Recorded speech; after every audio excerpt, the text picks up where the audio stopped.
Ketika Riani akhirnya menyadari semua itu, Andi Rewa kembali berkata dengan senyum di sampingnya, "Gadis kecil, sebenarnya keluarga Smith hanya berpura-pura menyelamatkanmu."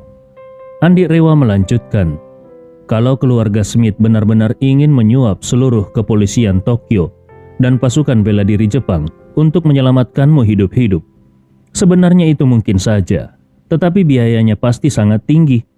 Ini adalah masalah besar. Semua orang pasti akan mempertimbangkan resikonya.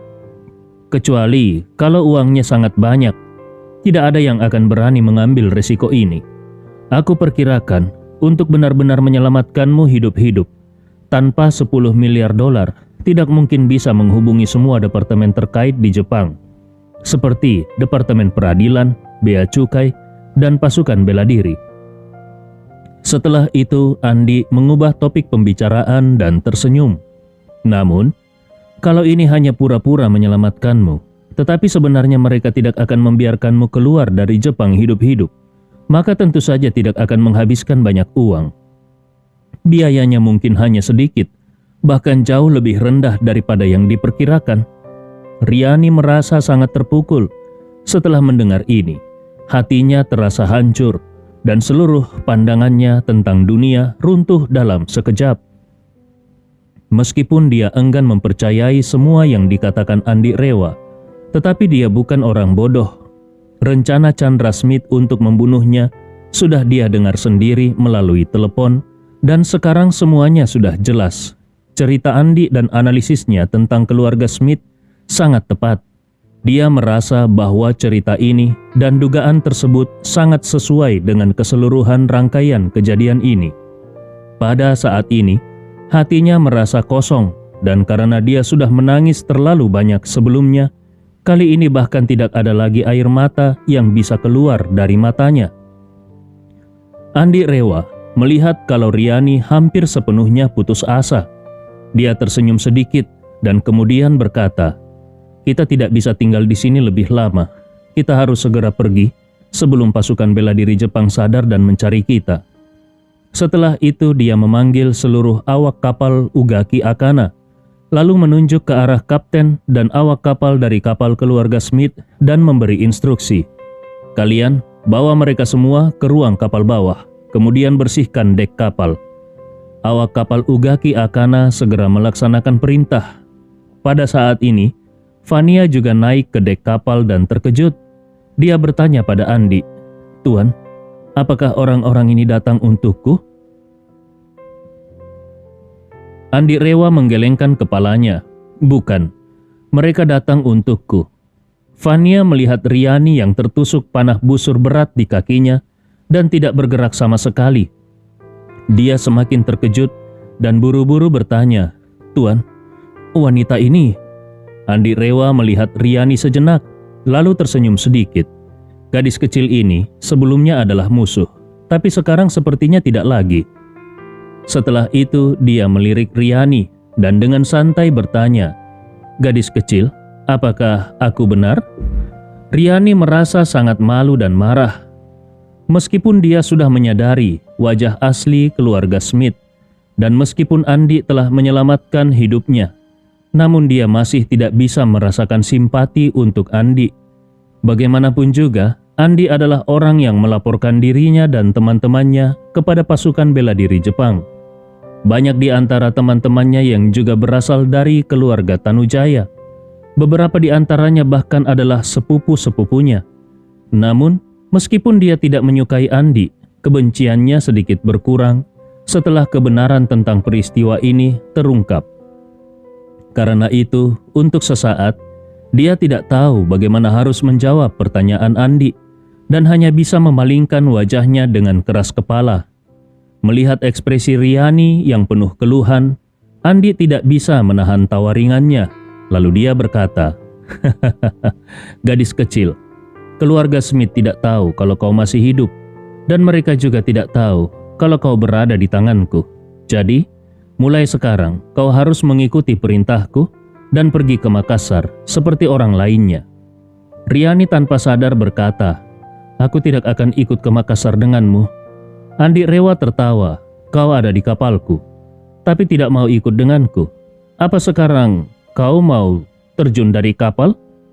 Riani merasa sangat canggung. Dia merasa sangat sedih di dalam hatinya dan berpikir, "Sekarang aku tidak punya tempat lain untuk pergi. Kalau aku tidak ikut dengan pria ini, aku hanya akan menunggu orang Jepang menangkapku. Di mata orang Jepang, aku adalah seorang penjahat yang sangat jahat. Kalau aku jatuh ke tangan mereka, aku pasti akan mati. Selain itu, aku juga tidak bisa pulang sendiri ke lautan yang luas ini. Bahkan kalaupun aku bisa kembali, aku pasti akan sulit melarikan diri dari cengkraman keluarga Smith." Tadi, kapten kapal itu menelpon Chandra Smith dan jelas memberitahunya bahwa aku sudah mati. Kalau aku kembali hidup-hidup, keluarga Smith pasti akan menyadari bahwa kapten itu telah menipu mereka. Mereka juga akan menyadari bahwa rencana jahat mereka telah gagal total. Pada saat itu, mereka pasti akan melakukan apa saja untuk membunuhku dan menutup mulutku. Saat ini, satu-satunya kesempatanku adalah ikut dengan pria ini ke Makassar. Dia sangat kuat.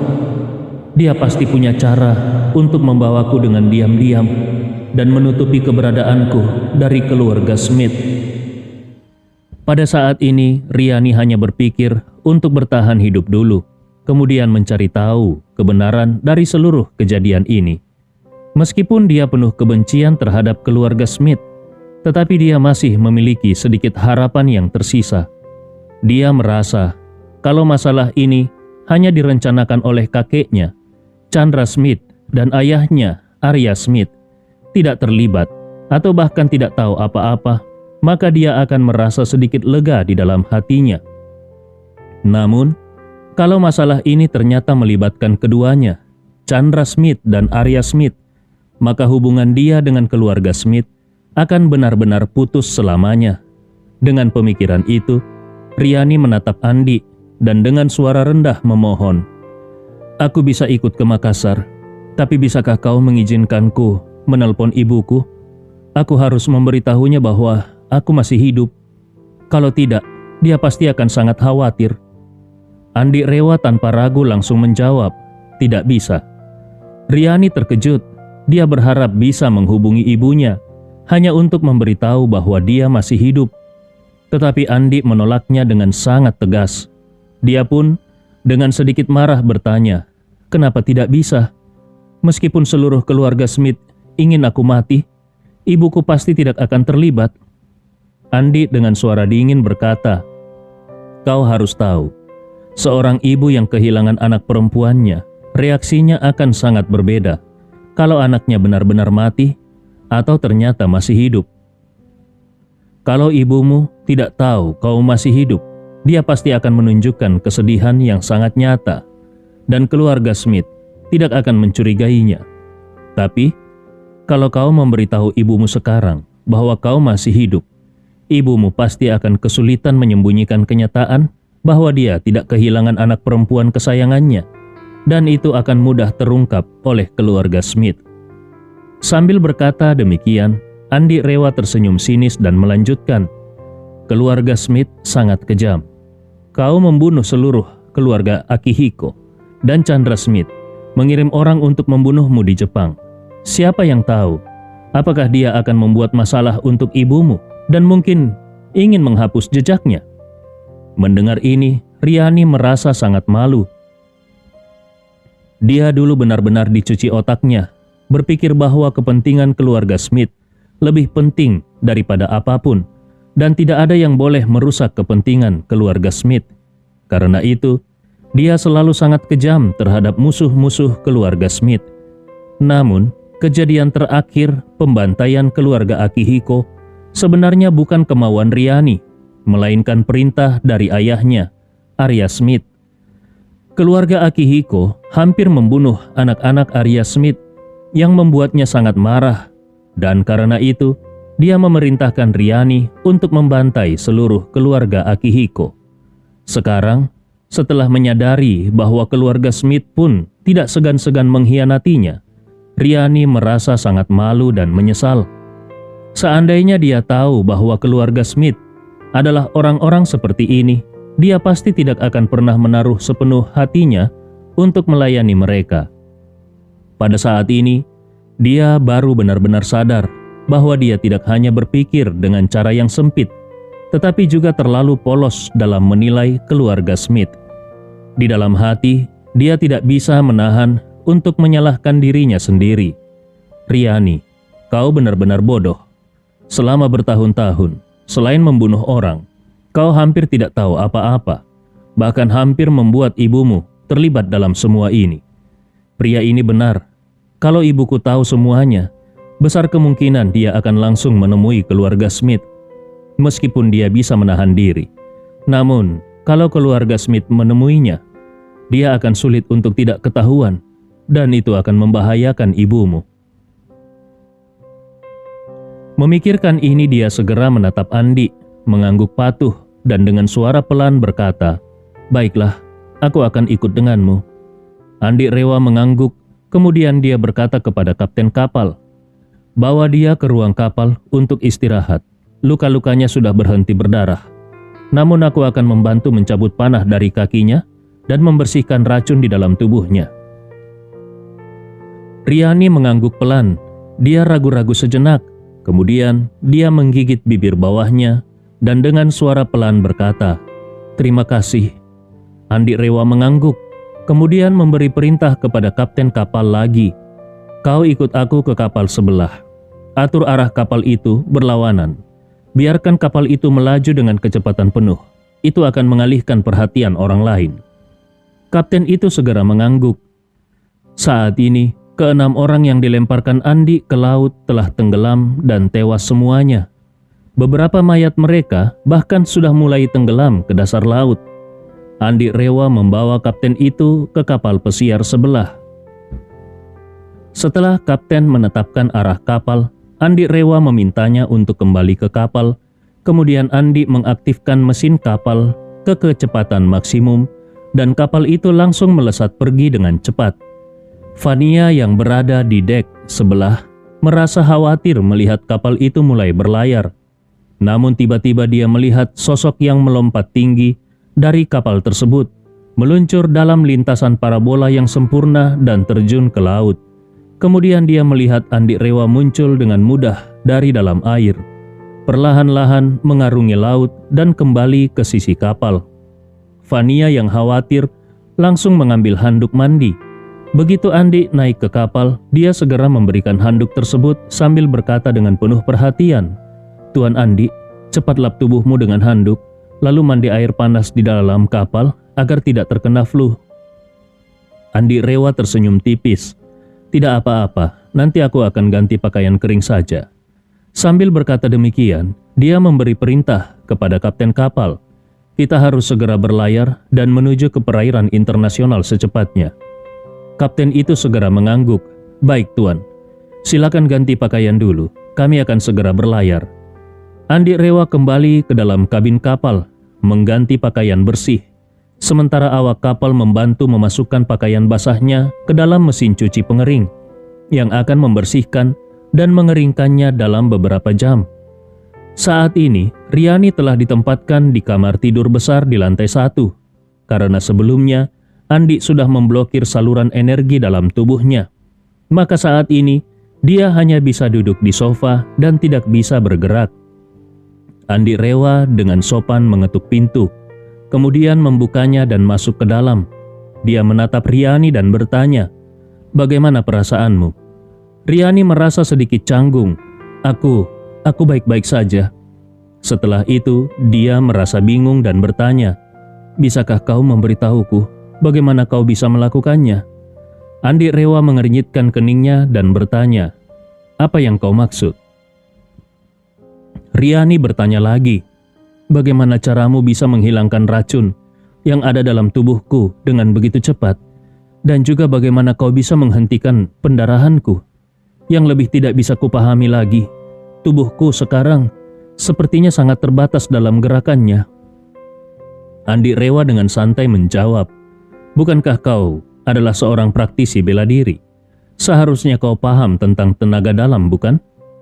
Riani mengangguk dan berkata dengan serius, "Aku tahu tentang tenaga dalam, Tapi ini sepertinya melampaui batas tenaga dalam.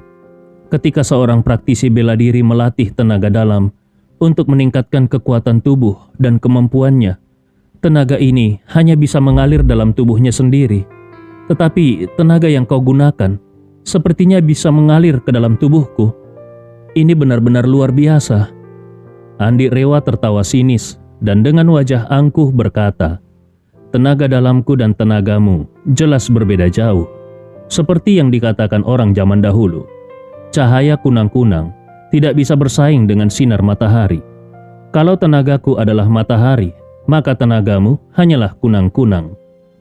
Sebenarnya kalau Andi tidak memiliki bantuan dari buku ajaib dan batu spiritual yang diperolehnya sebelumnya, bahkan dengan minum jamu regenerasi sebanyak apapun, dia tetap tidak bisa menghasilkan energi spiritual di dalam tubuhnya.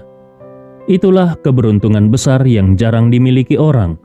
Orang biasa bahkan tidak mungkin mendapatkannya dalam beberapa kehidupan. Tentu saja Andi tidak bisa memberitahu Riani mengenai hal ini. Tetapi dengan kalimat seperti cahaya kunang-kunang yang tidak bisa bersaing dengan cahaya matahari, itu sudah cukup membuat Riani terkejut di dalam hatinya. Dia berpikir di dalam hatinya, ternyata tenaganya sudah mencapai tingkat yang jauh lebih tinggi. Tidak heran kalau kekuatannya sangat luar biasa dan bisa menyelamatkan hidupku dengan mudah. Ini jauh lebih kuat daripada apa yang aku ketahui tentang bela diri.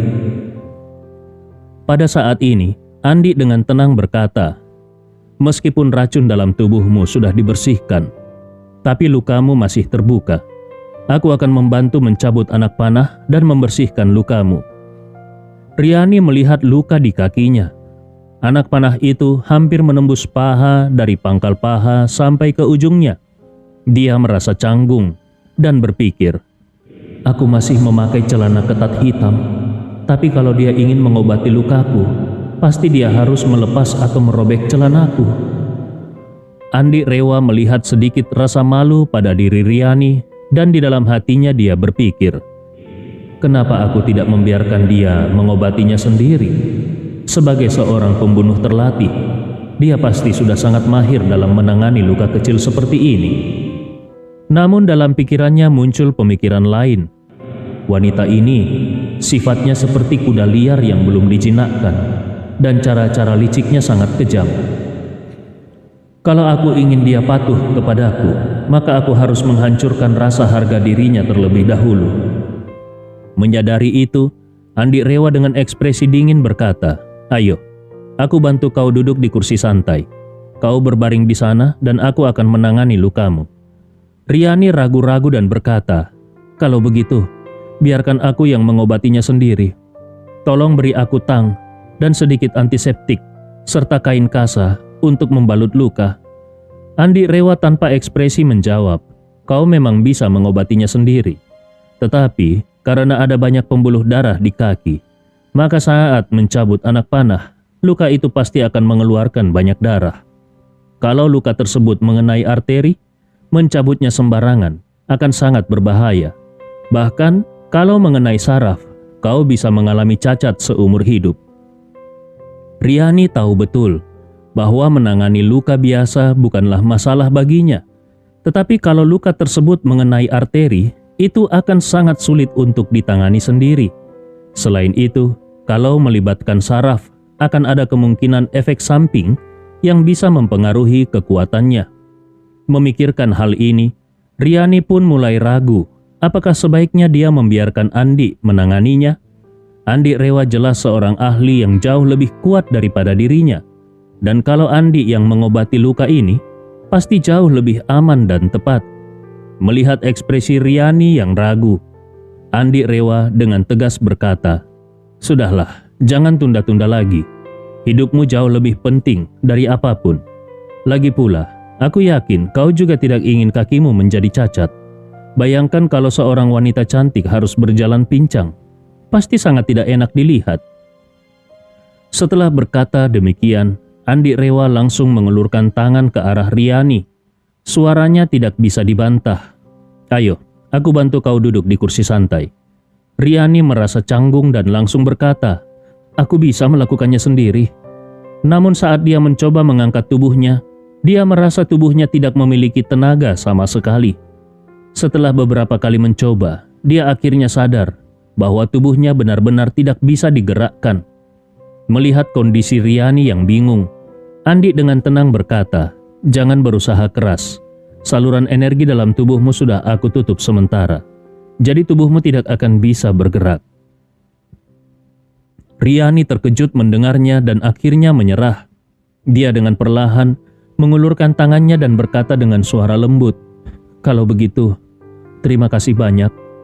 Andi rela menggenggam tangan kecil Riani yang dingin, lalu dengan hati-hati membantunya berdiri dan memapahnya ke kursi santai. Untuk pertama kalinya, Riani merasa jantungnya berdebar saat seorang pria menggenggam tangannya seperti itu. Sejak kecil, dia selalu dilatih oleh ibunya dan lebih fokus pada latihan bela diri. Dia jarang berinteraksi dengan pria, apalagi berbicara soal hubungan atau perasaan. Tiba-tiba dihadapkan pada situasi seperti ini, hatinya pun mulai merasa cemas. Sebuah perasaan yang belum pernah dia alami sebelumnya. Andi rela membantunya berbaring di kursi santai dan berkata, "Sekarang, aku akan memotong celanamu sedikit." Mendengar itu, Riani langsung merasa sangat malu. Wajahnya memerah. Di dalam hati, dia berpikir, "Apakah benar-benar harus memotong celanaku? Kalau begitu, seluruh pahaku akan terbuka di depannya."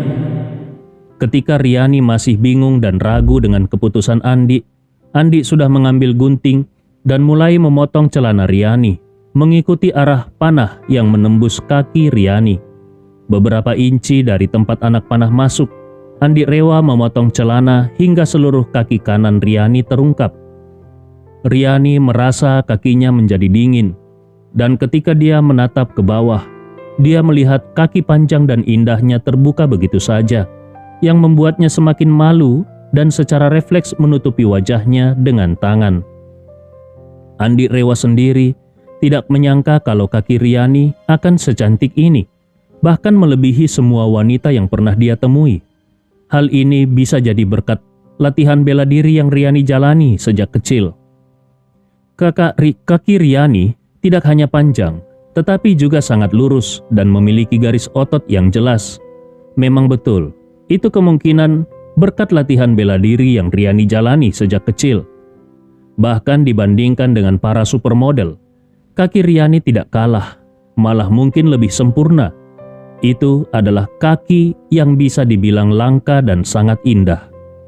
Melihat Riani yang menutupi wajahnya karena malu dan menyadari betapa cantiknya kaki itu, Andi rela sedikit tertegun. Namun, dia segera tersenyum dan berkata dengan santai, "Aku sedang melihat kakimu dan aku harus bilang kalau kakimu sangat cantik." Riani terkejut ketika Andi dengan santai mengakui telah melihat kakinya.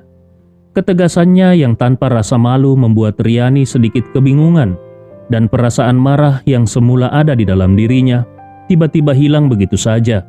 Sebagai gantinya, dia merasa lebih canggung dan malu. Semula, dia berniat untuk menyalahkan Andi, namun sekarang, dengan cara Andi yang begitu terbuka, dia malah tidak tahu harus berbuat apa. Riani pun hanya bisa menatap Andi dengan malu-malu, lalu menundukkan wajahnya dan berkata dengan suara rendah, "Kalau sudah cukup melihat, tolong mulai perawatanku." Andi rela mengangguk sambil tersenyum. "Baiklah, sekarang kita mulai perawatannya." Riani tanpa sadar bertanya, "Cepat sekali kau melihatnya." Begitu kata-katanya keluar, dia langsung merasa kalau kata-katanya tidak tepat dan buru-buru menambahkan, Maksudku adalah, kalau kau sudah selesai melihat, tolong mulai saja." Riani sedikit merasa kecewa. Meskipun dia tidak mengatakannya secara langsung, Andi rela tersenyum ringan, lalu berkata dengan santai, "Sebagai seorang dokter, aku harus cepat tanggap. Walaupun kakimu sangat indah, aku tetap harus segera merawat lukamu." Andi rela meletakkan satu tangannya di atas paha Riani, sementara tangan lainnya mengambil sebuah penjepit dan berkata, "Anak panah ini ada kaitnya. Jadi, aku harus memotongnya dari bagian ujung, lalu menariknya ke samping. mungkin akan terasa sakit. Jadi, kau harus siap. Riani mengangguk dengan lembut. Lakukan saja. Aku bisa menahan rasa sakit. Andi Rewa mengangguk dan berkata serius. Baiklah, kita mulai. 1, 2. Begitu kata 2 terlontar dari mulutnya, Riani langsung merasakan sakit yang luar biasa di kakinya dan spontan berteriak, "Hei, kau kan bilang sampai 3. Kenapa baru sampai 2 sudah dicabut?" Andi Rewa tersenyum tipis. Aku suka membuatnya menjadi tidak terduga. Kalau ku hitung sampai 3, kau mungkin tidak bisa menahan rasa sakit dan malah menarik kakimu. Riani merasakan air mata menggenang di matanya karena rasa sakit yang begitu hebat. Dengan suara kesal dia berkata, "Kau benar-benar tidak bisa memberi peringatan sedikit pun. Rasanya aku hampir mati karena sakit." Andi hanya tertawa kecil. "Kau kan seorang pembunuh berpengalaman. Apa iya sedikit rasa sakit saja tidak bisa kau tahan?" Riani merasa terhina. "Yang tadi itu sangat sakit. Luka seperti itu rasanya jauh lebih sakit daripada tertembak peluru." Andi Rewa tersenyum dingin. "Sakitnya hanya sebentar. Sekarang sudah tidak apa-apa. Aku akan membersihkan lukamu, membunuh bakteri dan memberi obat anti-infeksi, lalu membalutnya. Selesai sudah."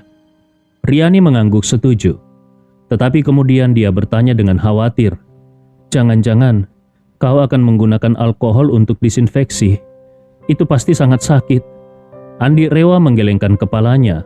"Alkohol tidak cocok untuk luka seperti ini. Aku akan gunakan povidone iodin, lebih cocok dan tidak sesakit alkohol." Riani merasa sedikit lega dan dia memperhatikan saat Andi mengambil botol povidone iodin, lalu menggunakan pinset metal untuk mengambil bola kapas bersih. Dia mencelupkan kapas tersebut ke dalam cairan povidone iodin dan mengoleskannya dengan hati-hati pada luka Riani. Povidone iodin adalah antiseptik yang sangat baik untuk membersihkan luka, dan rasa sakit yang ditimbulkan memang jauh lebih ringan dibandingkan alkohol. Melihat Andi dengan hati-hati menggunakan pinset untuk membersihkan lukanya, Riani merasakan sedikit simpati terhadap pria asing ini yang sebelumnya membuatnya sangat marah. Dia menatap Andi dan dengan rasa penasaran bertanya, "Hei, aku bahkan belum tahu siapa namamu." Andi Rewa tersenyum tipis. "Apa pentingnya bagimu mengetahui namaku?"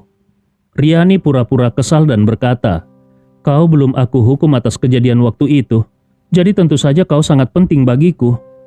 Andi Rewa mengangguk pelan dan berkata, "Alasanku membohongimu waktu itu adalah karena tindakan kalian yang membantai seluruh keluarga Akihiko itu terlalu berlebihan.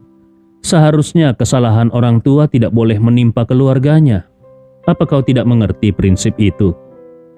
Ekspresi Riani menunjukkan rasa bersalah saat dia berkata, "Meskipun aku yang melakukannya, aku hanya menjalankan perintah." Kepala keluarga saat itu dengan tegas memerintahkan agar keluarga Akihiko membayar harga yang paling menyakitkan. Jadi, aku hanya melaksanakan instruksinya dan membawa orang-orang untuk membantai keluarga Akihiko. Andi Rewa bertanya, "Kepala keluarga yang kau maksud, apakah itu Arya Smith atau Chandra Smith?" Riani menjawab pelan, "Arya Smith." Andi Rewa tertawa dingin dengan nada mengejek, lalu berkata dengan sinis, "Dasar Arya Smith, si tua bangka itu. Dia benar-benar beruntung. Sebelumnya secara kebetulan aku menyelamatkan anaknya, Josh dan Shiva. Dan sekarang tanpa sengaja aku menyelamatkan anak haramnya. Sungguh, ini sangat menjengkelkan." Riani terkejut dan berseru, "Apa? Kau bilang kau yang menyelamatkan Josh dan Shiva?" Andi Rewa mengangguk dan berkata dengan kesal, "Benar, aku memang menyelamatkan mereka. Saat itu, aku tidak tahu bahwa mereka adalah anak-anak Arya Smith. Kalau aku tahu, aku pasti tidak akan menyelamatkan mereka." Riani tidak bisa menahan diri untuk bertanya, "Apakah kau memiliki dendam besar dengannya?" Andi menatap Riani dengan serius dan berkata, "Aku memiliki dendam yang tidak akan pernah bisa dimaafkan dengannya." Setelah itu Andi berkata lagi, Aku sudah mengatakan sebelumnya, suatu hari nanti, aku akan membuatnya berlutut di depanku, menangis meminta maaf dan memohon ampun kepadaku. Saat itu tiba, mungkin aku akan menebas kepalanya, atau mungkin aku akan memaafkannya dengan tawa. Hidup atau mati, semuanya tergantung pada nasibnya. Namun Andi belum mengetahui sejauh mana keterlibatan Arya Smith dalam kematian orang tuanya. Berdasarkan informasi yang dimilikinya saat ini, Arya Smith memang selalu memusuhi ayahnya, bahkan membentuk aliansi anti keluarga Rewa yang terkenal pada masa itu. Namun hubungan antara kematian orang tuanya dengan aliansi itu masih belum jelas. Menurut dugaan Andi, kematian orang tuanya melibatkan 3 pihak yang harus bertanggung jawab: keluarga Rewa, keluarga Smith, dan keluarga Janvier dari Eropa. Hanya saja dia masih belum mengetahui sejauh mana masing-masing pihak bertanggung jawab atas tragedi itu. Riani terkejut mendengar ini dan mencoba bertanya, "Bisakah kau memberitahuku dendam apa sebenarnya antara dirimu dengannya?" Andi Rewa menjawab dengan tenang, "Hal itu tidak perlu kau ketahui secara rinci."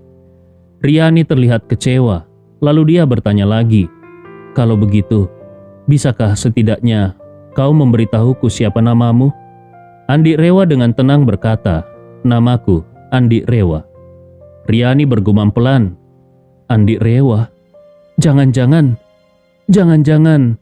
Dia menatap Andi dengan mata terbelalak lalu berseru, "Jangan-jangan kau anggota keluarga Rewa?" Melihat Riani mengenali asal-usulnya, Andi Rewa tersenyum tipis dan dengan tenang berkata, "Benar.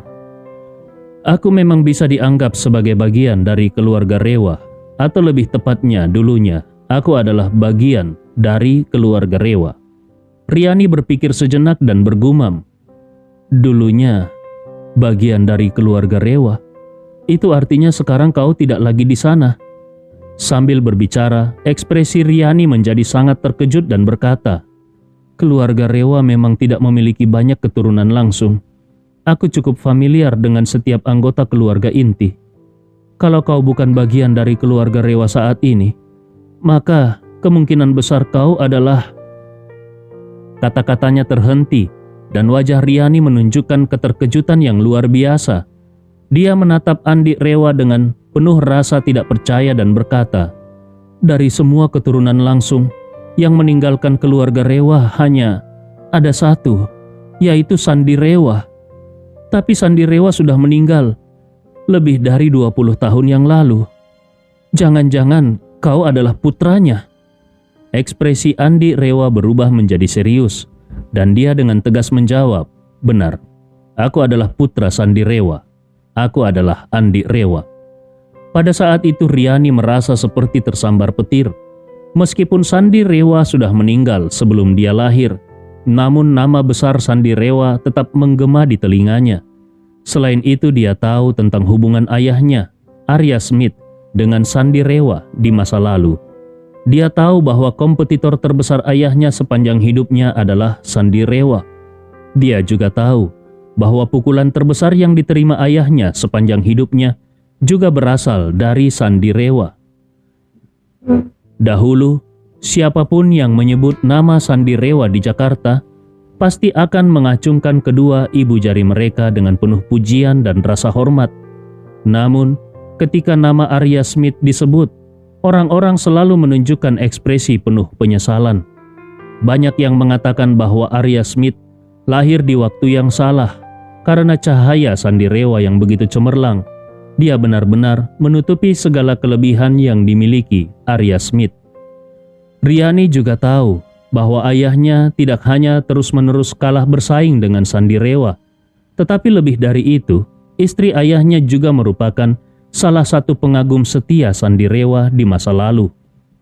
Saat itu, ayahnya mati-matian mengejar wanita yang sekarang menjadi istrinya, sementara wanita itu justru sangat mencintai Sandi Rewa. Bisa dikatakan, istri Arya Smith memilih menikah dengan Arya Smith hanya karena putus asa setelah tidak berhasil mendapatkan cinta Sandi Rewa. Karena itu, sepanjang hidupnya, Arya Smith selalu hidup di bawah bayang-bayang Sandi Rewa. Singkatnya, ayah Andi, yaitu Sandi Rewa, adalah orang yang paling dibenci oleh Arya Smith sepanjang hidupnya. Riani sangat memahami cerita ini, tetapi dia tidak pernah menyangka bahwa suatu hari nanti dia akan bertemu dengan putra Sandi Rewa. Bahkan yang lebih tak terduga adalah dia akhirnya mengalami begitu banyak cerita bersama Andi Rewa. Bahkan pada saat ini, kakinya sedang berada di tangan Andi yang dengan hati-hati merawatnya. Memikirkan hal itu, Riani tiba-tiba merasa bahwa dunia memang penuh dengan keanehan nasib. Dia merenung di dalam hatinya. Selama ini, aku selalu mendedikasikan seluruh hati dan pikiranku untuk melayani keluarga Smith, bahkan bersedia menyerahkan nyawaku demi keluarga itu. Tapi aku tidak pernah menyangka kalau keluarga Smith akan menjebakku hingga ke kondisi seperti ini dan hampir saja merenggut nyawaku. Sementara itu Andi, sebagai keturunan keluarga Rewa yang seharusnya menjadi musuh besar keluarga Smith, terutama sebagai putra Sandi Rewa, orang yang paling dibenci oleh ayahku, Arya Smith, justru adalah orang yang menyelamatkan nyawaku di saat paling kritis. Semua ini sungguh ironi. Melihat ekspresi Riani yang penuh pergolakan, Andi tidak bisa menahan diri untuk menggoda. Bagaimana? Setelah tahu aku berasal dari keluarga Rewa, apakah kebencianmu terhadap keluarga Rewa sebagai bagian dari keluarga Smith langsung bangkit? Riani buru-buru melambaikan tangannya dan dengan gugup berkata, "Bukan seperti itu. Kalau sebelum hari ini aku tahu kau berasal dari keluarga Rewa, mungkin aku akan lebih membencimu." Kemudian dia menghela napas panjang dan melanjutkan, "Tapi sekarang aku sudah melihat semuanya dengan jelas. Bagi keluarga Smith, aku tidak lebih dari alat, bahkan alat yang bisa dikorbankan kapan saja. Mereka sama sekali tidak menghargaiku sebagai anak tidak sah." Dengan senyum getir, Riani melanjutkan, "Ayahku selalu sangat khawatir kalau istrinya tahu tentang asal-usulku. Mungkin baginya kematianku justru adalah hal yang baik. Setidaknya asal-usulku akan terkubur bersama kematianku, tanpa bukti apapun. Dia tidak perlu lagi khawatir kalau istrinya yang begitu dicintainya akan mengetahui pengkhianatannya di masa lalu." Andi Rewa memandang Riani dengan sedikit simpati dan berkata, "Kau tidak perlu terlalu sedih tentang hal ini. Kalau kau melihatnya dari sudut pandang lain, ini sebenarnya hal yang baik. Setidaknya sekarang, kau sudah melihat wajah asli mereka, dan kau tidak benar-benar mengalami kerugian besar. Ini jauh lebih baik daripada menyadari semuanya di saat-saat terakhir menjelang kematianmu." Riani mengangguk pelan. Dia menatap Andi dengan mata yang sedikit memerah dan berkata dengan suara yang bergetar, "Tuan Andi, aku benar-benar berterima kasih padamu. Kau telah menyelamatkan nyawaku tanpa mempedulikan masa lalu. Kalau situasinya dibalik, aku mungkin tidak akan memiliki hati sebesar itu untuk menyelamatkanmu." Andi Rewa menjawab dengan serius, "Itu sudah pasti. Kau bukan hanya tidak akan menyelamatkanku, tetapi kau juga sebenarnya ingin membunuhku." Riani merasa sangat malu dengan segera dan menundukkan kepalanya. "Itu benar-benar kebodohanku. Selama ini yang ada di pikiranku hanyalah melayani keluarga Smith dan ayah kandungku. Aku tidak pernah memikirkan bagaimana orang lain memandangku." Andi Rewa bertanya, "Lalu, apa rencanamu sekarang?" Riani terlihat bingung. "Tuan Andi, bukankah kau bilang akan membawaku ke Makassar? Apakah kau berubah pikiran?" Andi Rewa mengangguk. "Benar, aku memang berniat membawamu ke Makassar. Tapi aku harus mengatakan dengan jujur bahwa sekarang pun aku belum sepenuhnya mempercayaimu." Dia melanjutkan, "Jadi, setelah kau ikut aku ke Makassar, aku tidak akan langsung memberimu kebebasan. Aku akan membatasimu sampai aku menyelesaikan urusanku. Atau sampai aku merasa kau benar-benar bisa dipercaya 100%, barulah kau akan mendapatkan kebebasanmu kembali. Tanpa ragu, Riani mengangguk berulang kali. Aku sangat mengerti. Kalau aku berada di posisimu, aku juga tidak akan langsung percaya pada diriku sendiri. Dia tersenyum pahit dan berkata, Tuan Andi, mulai sekarang aku akan merepotkanmu. Tapi jangan khawatir. Aku, Riani, selalu menepati ucapanku. Mulai sekarang, aku tidak akan pernah melawanmu, apalagi berniat menyakitimu atau orang-orang di sekitarmu. Setelah tiba di Makassar, aku akan sepenuhnya mematuhi perintahmu. Lagi pula nyawaku sekarang adalah milikmu, karena kau yang menyelamatkanku. Alasan kenapa Andi menyelamatkan Riani adalah karena dia melihat niat keluarga Smith untuk membunuh Riani. Dengan berpegang pada prinsip dasar, musuh dari musuhku adalah teman, dia pun memutuskan untuk menyelamatkan Riani. Selama Riani sudah memiliki keretakan hati terhadap keluarga Smith, dia bisa menjadi bantuan besar bagi Andi dalam rencana balas dendamnya di masa depan. Kalau dikendalikan dengan baik, mengubah Riani menjadi bawahannya bukanlah hal yang mustahil bagi Andi. Untuk menjadikan seseorang sebagai bawahan, yang paling penting adalah membuat orang itu merasa berutang budi. Di dunia ini, tidak ada utang budi yang lebih besar daripada hutang nyawa. Rencana Andi saat ini adalah membawa Riani kembali ke Makassar, lalu menyembunyikannya dengan baik. Setelah itu, dia akan menunggu untuk melihat langkah berikutnya dari keluarga Smith. Adapun untuk bekerja sama dengan Riani dalam balas dendam terhadap keluarga Smith, itu tidak perlu terburu-buru. Andi Rewa lebih suka merencanakan dengan matang sebelum bertindak. Kalau dia bergerak, itu tidak hanya untuk membuat keluarga Smith kehilangan sebagian besar kekuatan mereka. Setidaknya dia harus menghancurkan setengah hidup mereka agar itu setimpal. Saat ini, Andi Rewa melanjutkan merawat luka Riani dengan lebih teliti. Setelah luka tembus itu dibalut dengan baik, Andi Rewa berkata kepada Riani, "Baiklah, lukamu sudah selesai ditangani. Kapal kita masih akan berlayar di laut selama lebih dari 30 jam. Jadi, beristirahatlah di kamar ini. Kalau kau membutuhkan sesuatu, langsung saja panggil kru kapal." Riani mengangguk perlahan dan dengan penuh rasa syukur berkata, "Terima kasih banyak Tuan Andi." Andi Rewa menggelengkan kepala dengan santai. Ini hanya bantuan kecil, tidak perlu terlalu sopan. Setelah itu, Andi Rewa dengan hati-hati menurunkan kaki kanan Riani yang panjang dan berkata, "Beristirahatlah, aku akan pergi sekarang." Riani buru-buru berkata, "Tuan Andi, biar aku antar kau keluar." Andi Rewa menjawab dengan tenang, "Tidak perlu, istirahat saja dengan baik." Setelah mengingat bahwa sebelumnya dia telah menyegel meridian Riani dengan tenaga dalamnya, Andi Rewa berkata, "Tadi aku menggunakan tenaga dalam untuk menyegel meridianmu sementara. Sekarang aku akan membukanya kembali. Tapi ingat, kaki kananmu yang terluka jangan banyak digerakkan dan usahakan agar tidak terkena air.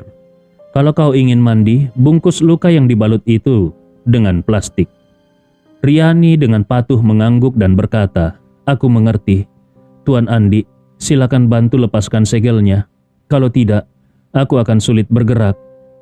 Andi Rewa mengulurkan tangannya dan menyentuh pergelangan kaki Riani dengan lembut.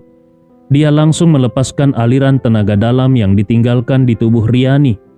Riani segera merasakan meridian yang sebelumnya tersegel, kini terbuka sepenuhnya. Dia tidak bisa menahan diri untuk tidak terkagum-kagum di dalam hatinya. Hanya dengan sentuhan sederhana, Tuan Andi bisa mengendalikan pembukaan dan penutupan meridianku. Keahlian seperti ini sungguh luar biasa. Untung saja dia tidak memiliki niat membunuhku. Kalau dia memang ingin nyawaku, itu pasti akan semudah membalikkan telapak tangan. Saat ini Andi Rewa berdiri dan berkata, "Sudah selesai, istirahatlah dengan baik. Aku pergi dulu." Riani buru-buru mengantarnya ke pintu. Di dalam hatinya, Riani mulai merasa kagum pada Andi. Bukan hanya karena kemampuan Andi yang luar biasa, tetapi juga karena identitasnya yang tidak biasa. Menurut Riani, Andi Rewa adalah sosok yang sangat kuat.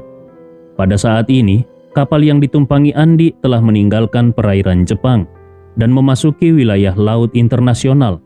Sementara itu di sisi lain, pasukan bela diri maritim Jepang akhirnya tiba di lokasi yang telah ditentukan untuk menunggu kapal pesiar keluarga Smith. Ketika kapal pesiar itu muncul di layar radar, Kapten pasukan bela diri maritim Jepang tersenyum dan berkata, "Penjahat ini akhirnya muncul juga setelah kita tunggu lama." Wakilnya yang berdiri di samping tertawa dan berkata, "Kapten, kalau kali ini kita berhasil menangkap Riani, ini pasti akan jadi prestasi besar, bukan?" Kapten mengangguk. "Tentu saja. Riani ini adalah buronan nomor 1 di seluruh Jepang. Selama kita bisa membawanya kembali, baik hidup atau mati, ini pasti akan menjadi pencapaian besar." Sambil berbicara, dia mengepalkan tangannya dengan semangat dan berkata, "Nanti, cobalah untuk tidak menembak. Kita harus menangkapnya hidup-hidup." Tidak lama kemudian, kapal pesiar di radar hanya berjarak kurang dari 1 mil laut dari lokasi penyergapan mereka. Beberapa kapal patroli pasukan bela diri maritim Jepang sudah sepenuhnya dalam keadaan senyap. Mereka telah mematikan mesin, transponder, dan semua lampu di kapal mereka. Mereka menunggu target mendekat untuk memberikan serangan mendadak.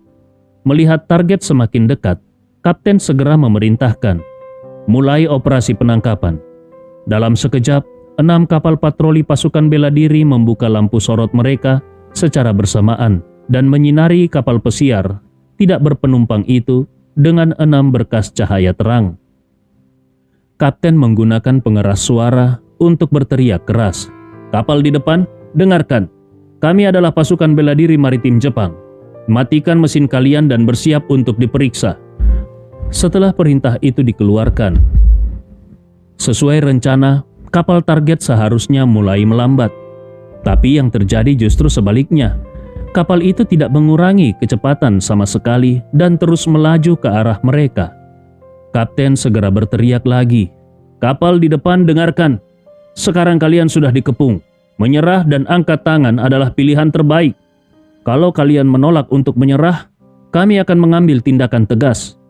Namun, kapal pesiar itu tetap melaju tanpa memperlambat kecepatannya sedikit pun, seolah-olah tidak mendengar peringatan mereka.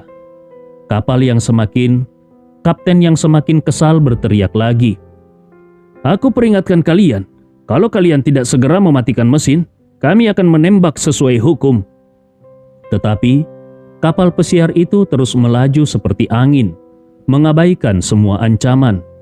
Melihat kapal itu hampir melewati pengepungan tanpa tanda-tanda menyerah, kapten pun merasa bingung. Apa yang mereka lakukan? Bukankah mereka seharusnya berhenti begitu diperingatkan?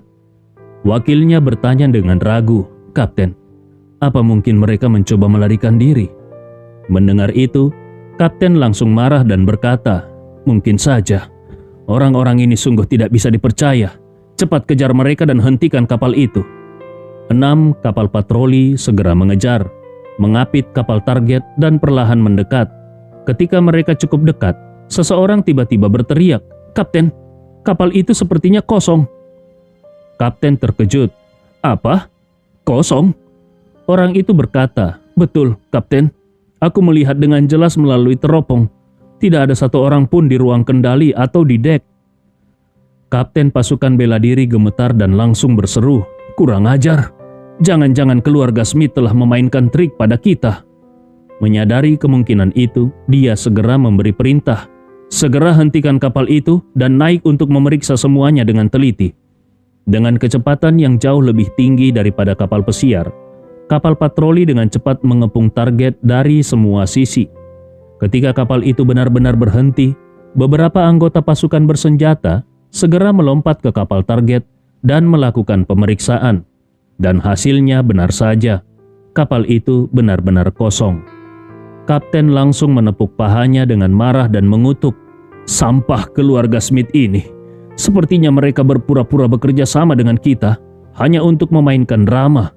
Sebenarnya mereka ingin mengalihkan perhatian kita dan menyelamatkan orang itu diam-diam. Mereka bahkan berani mempermainkan kita. Mereka benar-benar mencari mati. Kalau bicara tentang kelicikan Chandra Smith, si rubah tua itu, memang dia punya beberapa trik yang tidak bisa diremehkan. Kali ini, dia berpura-pura menyelamatkan Riani tanpa benar-benar mengeluarkan banyak biaya. Sebab, seluruh pasukan bela diri maritim Jepang sebenarnya adalah aktor yang bekerja sama dengannya secara gratis. Lantas, kenapa pasukan bela diri Jepang bersedia bekerja sama dengan Chandra Smith secara cuma-cuma? Hal ini kembali ke saat Riani dan para ahli keluarga Smith ditangkap. Saat itu, Riani dan kelompoknya membantai seluruh keluarga Akihiko dan menyebabkan aib besar bagi kepolisian metropolitan Tokyo.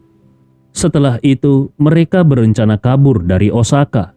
Namun, di saat kritis, ketika pesawat mereka hampir lepas landas, pasukan bela diri Jepang muncul dan menangkap semua orang tersebut. Kejadian ini langsung membuat nama pasukan bela diri Jepang melonjak. Saat masyarakat memuji keberhasilan mereka, kepolisian Tokyo menjadi bahan cemooh, dianggap sangat tidak becus. Sebelumnya, reputasi dan status sosial pasukan bela diri Jepang di mata masyarakat Jepang memang tidak terlalu tinggi. Namun, setelah menyadari bahwa menangkap Riani bisa meningkatkan status sosial bagi mereka secara signifikan, pasukan bela diri Jepang merasa ketagihan dengan sorotan dan pujian publik. Mereka berambisi untuk mencetak prestasi besar lainnya. Chandra Smith yang cerdik segera menangkap sinyal ini. Melalui pujian masyarakat Jepang terhadap pasukan bela diri, dia menyadari bahwa mereka sangat menikmati pengakuan ini. Jadi dia langsung meminta seseorang menjadi perantara untuk bernegosiasi dengan petinggi pasukan bela diri dan menawarkan kerjasama dalam sebuah drama besar. Drama ini sebenarnya sederhana. Pasukan bela diri Jepang membantu Riani melarikan diri. Kemudian, keluarga Smith mengarahkan Riani untuk jatuh ke dalam perangkap yang telah disiapkan oleh pasukan bela diri. Dengan begitu, pasukan bela diri Jepang bisa kembali menangkap Riani yang kabur, sehingga mendapatkan pengakuan lebih besar dari masyarakat. Skema ini juga dirancang untuk mempermalukan kepolisian. Setelah para tahanan diserahkan ke mereka, Riani dirancang untuk melarikan diri dari tangan mereka. Dengan cara ini, pasukan bela diri Jepang bisa sepenuhnya mencuci tangan dari insiden tersebut, sambil menyeret kepolisian ke dalam masalah. Begitu Riani melarikan diri, pasukan bela diri Jepang akan menangkapnya kembali di laut dan menggunakan media untuk mempublikasikan keberhasilan mereka. Hasilnya adalah pasukan bela diri Jepang akan tampil sebagai pahlawan dua kali. Pertama, menangkap Riani di Bandara Osaka, dan kedua, menangkapnya kembali setelah kesalahan kepolisian. Sedangkan kepolisian akan menjadi kambing hitam di mata publik. Karena alasan ini, pasukan bela diri Jepang tanpa syarat mendukung rencana Chandra Smith demi sekali lagi memainkan peran penyelamat heroik. Chandra Smith memang ahli dalam strategi. Dia tidak hanya memanfaatkan pasukan bela diri Jepang sebagai sekutunya, tetapi juga berhasil menjadikan mereka alat dalam rencananya. Selain itu, dia juga memperdaya Riani dan seluruh keluarga Tanujaya. Keluarga Tanujaya sangat peduli pada keselamatan Riani. Setelah Chandra Smith berjanji kepada mereka bahwa dia akan menyelamatkan Riani, mereka merasa sangat berterima kasih kepadanya.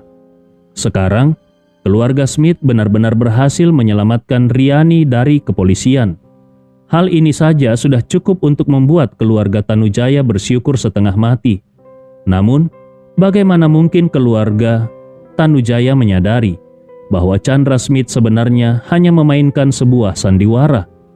Rencananya adalah di satu sisi menyelamatkan Riani dari kepolisian, tetapi di sisi lain menyerahkannya kembali ke pasukan bela diri Jepang. Dengan hanya memindahkan barang dari satu tangan ke tangan lainnya, Chandra Smith berhasil meraup keuntungan dari dua sisi sekaligus, sambil secara signifikan menekan biaya keseluruhan. Strategi ini benar-benar solusi sempurna untuk keluarga Smith. Namun, tidak ada yang menyangka bahwa rencana yang dirancang dengan matang ini tiba-tiba mengalami perubahan besar. Bahkan Chandra Smith sendiri yang berada di Jakarta sambil menunggu kabar dengan penuh harap, sama sekali tidak menyangka ada masalah. Dia membayangkan saat ini pasukan bela diri Jepang sudah berhasil menangkap Riani. Dan ketika dia sedang menanti dengan penuh semangat, seorang petinggi pasukan bela diri Jepang langsung menelponnya. Begitu panggilan tersambung, Chandra Smith langsung dengan penuh percaya diri bertanya, "Tuan Matsushima, apakah Riani sudah berhasil ditangkap?" Suara penuh kemarahan datang dari seberang telepon. "Menangkap kepala kalian? Kenapa kapal yang kalian atur kosong? Di mana sebenarnya Riani sekarang?" Chandra Smith tercengang. "Apa katamu? Kapalnya kosong?" Matsushima menjawab dengan penuh amarah. "Benar, tidak ada satu orang pun di kapal itu." Chandra Smith tiba-tiba merasa tegang. Dengan panik dia berkata, "Baru saja anak buahku melaporkan bahwa semuanya sudah dalam kendali. Bagaimana mungkin dia tiba-tiba menghilang?" Matsushima menjawab dengan nada tajam, "Jangan bertanya padaku. Kami sudah menunggu di lokasi yang telah ditentukan. Ketika akhirnya kapal itu muncul, ternyata kapal itu kosong melompong."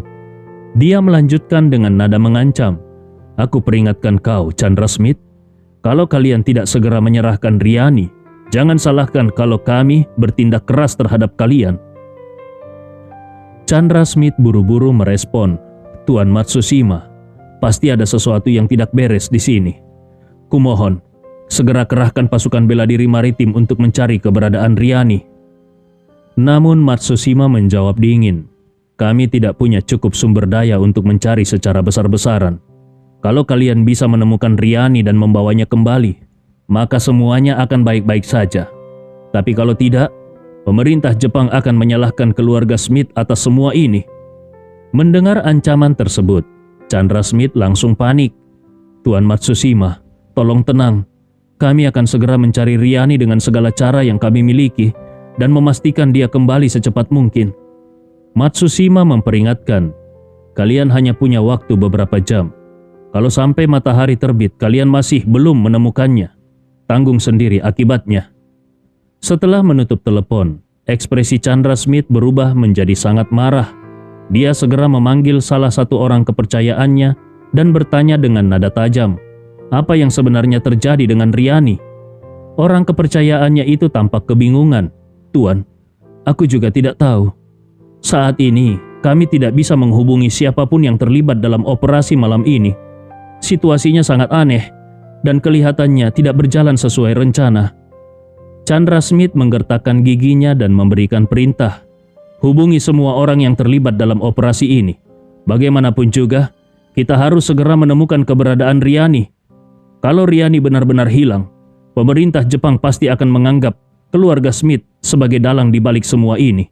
Kalau itu terjadi, keluarga Smith akan kehilangan pasar Jepang sepenuhnya." Keluarga Smith sangat bergantung pada kerjasama dengan perusahaan Jepang di sektor transportasi laut dan industri lainnya.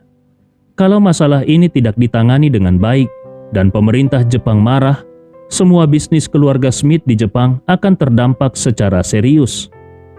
Pada saat itu, kerugian yang diderita keluarga Smith akan sangat besar dan sulit diperbaiki.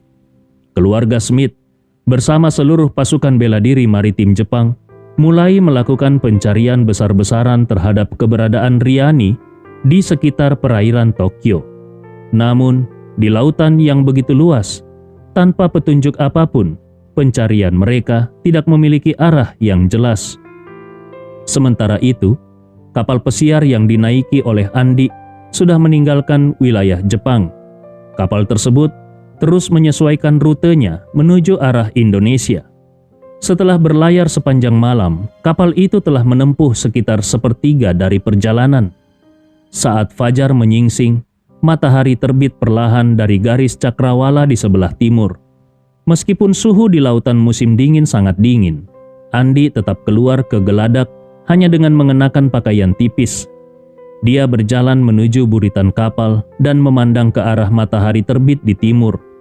Cahaya mentari pagi yang memerah memantulkan bayangan yang berkilauan di atas permukaan laut, menciptakan pemandangan yang luar biasa indah dan memukau. Andi Rewa tampak menikmati keindahan pemandangan itu, tetapi pikirannya sebenarnya sedang dipenuhi oleh rencana dan langkah-langkah untuk masa depannya, yaitu keputusannya untuk meninggalkan Makassar. Awalnya Andi tidak pernah berpikir untuk meninggalkan Makassar, kota tempat dia tinggal selama lebih dari 10 tahun. Namun saat ini dia semakin sadar bahwa suatu hari nanti dia harus pergi ke Jakarta untuk mewujudkan misi hidupnya. Mencari tahu kebenaran di balik kematian kedua orang tuanya adalah langkah pertama. Kini, setelah mendapatkan sebagian petunjuk dan bahkan menghadapi konflik langsung dengan bibinya, yaitu Anita Rewa, Andi Rewa semakin bertekad untuk merebut kembali apa yang seharusnya menjadi milik ayahnya. Sebagai salah satu keturunan langsung keluarga Rewa, ayahnya seharusnya berhak atas 1/4 dari seluruh warisan keluarga. Terlebih lagi, kejayaan keluarga Rewa sebagian besar dibangun oleh kerja keras ayahnya. Namun, ini bukan sekedar soal uang. Bagi Andi, dia tidak rela kalau bagian yang seharusnya menjadi hak ayahnya jatuh ke tangan orang seperti Anita Rewa yang dikenal licik dan penuh tipu daya. Selain itu, yang jauh lebih penting adalah membalaskan dendam atas kematian orang tuanya. Keluarga Rewa memang tidak bisa mengelak dari tanggung jawab atas tragedi itu. Namun, keluarga Smith lah yang menjadi musuh utama Andi Rewa. Ketika ayahnya masih hidup, keluarga Smith secara terang-terangan memimpin koalisi anti Rewa dan selalu berusaha menyingkirkan ayahnya. Fakta ini sudah menjadi rahasia umum di Jakarta. Karena itulah, dalam pandangan Andi, keluarga Smith adalah target utama dendamnya. Hanya dengan tindakan keluarga Smith yang membentuk aliansi anti Rewa saja, mereka sudah tidak bisa dimaafkan oleh Andi. Oleh karena itu, dia harus memastikan keluarga Smith membayar mahal atas tindakan mereka di masa lalu. Awalnya, Andi Rewa berpikir untuk menunggu hingga dia cukup kuat dan memiliki lebih banyak sumber daya sebelum menghadapi keluarga Rewa dan keluarga Smith. Namun kini, kedua keluarga itu telah memasuki kehidupannya lebih cepat dari yang dia duga. Hal ini menyadarkan Andi bahwa dia harus bersiap lebih awal untuk menghadapi mereka secara langsung. Kebetulan saat ini Riani berada dalam kendalinya. Menariknya, Riani hampir saja dikhianati oleh keluarganya sendiri. Ini membuat Andi percaya bahwa wanita itu sangat mungkin menjadi sekutu yang berharga untuk menghancurkan keluarga Smith di masa depan. Saat dia sedang merenungkan berbagai rencana tersebut, tiba-tiba terdengar suara langkah kaki dari belakangnya. Andi Rewa menoleh dan melihat Fania berjalan mendekatinya. Wanita itu mengenakan jaket bulu tebal untuk melindungi dirinya dari udara dingin di pagi hari. Ketika Andi Rewa menoleh, Fania tersenyum lembut dan bertanya, "Tuan Andi, kenapa kau bangun begitu pagi?" Andi Rewa tersenyum dan berkata, "Aku sudah terbiasa bangun pagi. Selama bertahun-tahun, aku hampir tidak pernah tidur sampai larut." Setelah itu dia balik bertanya, "Lalu, bagaimana denganmu? Beberapa hari ini kau sudah mengalami begitu banyak hal. Seharusnya kau beristirahat lebih banyak. Kenapa kau bangun sepagi ini?"